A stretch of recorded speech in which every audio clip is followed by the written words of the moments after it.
Narito ang mga headline news. Sa linggong ito ay maayos na natapos ang PRTS, Evangelism School at Regional Church Ministries sa Mindanao. Nung nakaraang Biyernes ay pinagdiriwang ng Remnant Vision Academy School ang Buwan ng Wika. Ang mensaheng ipinahayag mula sa ating pulpit message nakaraang linggo ay The Early Church and the Evangelism Movement mula sa Acts chapter 1 verse 1 hanggang 14. Magandang araw. Narito ang OLMC News. Hawak ang mensahe at salita ng Diyos nung nakaraang linggo ay maayos na natapos ang ministry sa Mindanao ayon sa gabay at biyaya ng Diyos. Nung araw ng Martes, unang-munang binisita ni Senior Pastor Choi ang Pentecostal Church at minit ang mga pastor ng simbahang iyon sa Esperanza Villamor sa Sultan Kudarat. Gayon din na binisita nila ang pamilya ni Brother Jmar.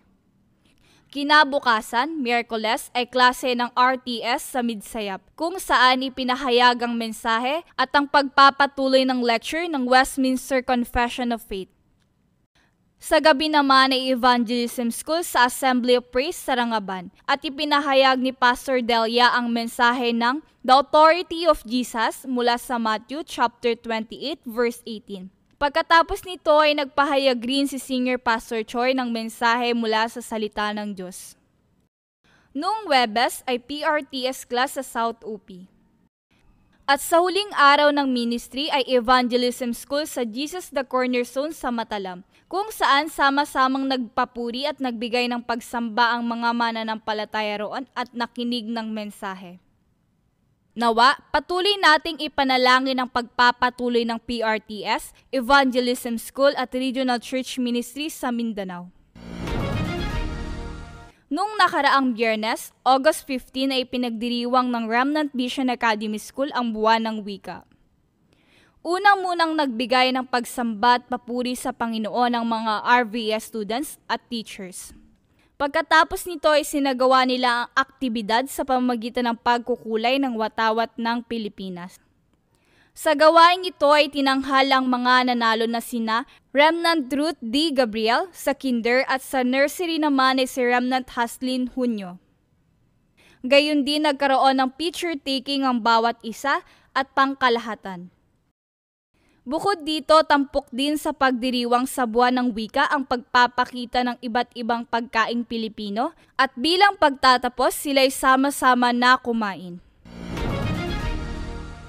Ang mensaheng ipinahayag mula sa ating pulpit message na nakaraang linggo ay The Early Church and the Evangelism Movement mula sa Acts chapter 1 verse 1 hanggang 14. Una munang ipinahayag sa mensahe ay ang simula ng simbahang Mark's Upper Room.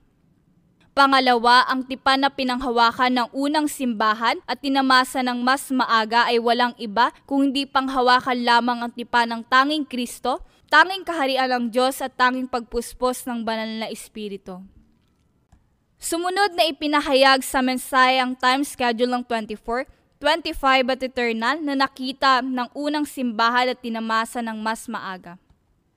Pang-apat ang 5 time schedule, 5 kapangyarihan at 5 pintuan na nagbukas, ang mga bagay na siguradong ibinigay ng Diyos sa Mark's Upper Room.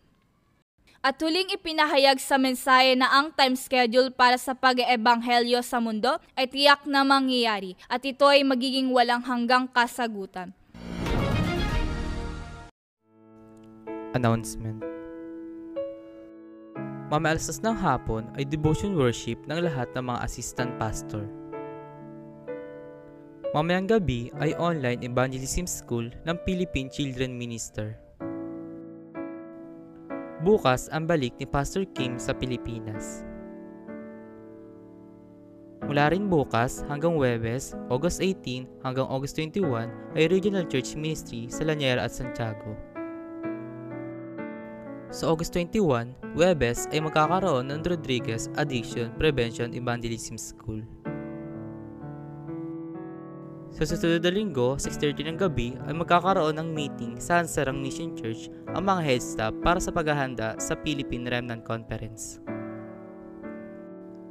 Sa September 2, bibisita ang mga staff pastors ng RTS mula sa Korea.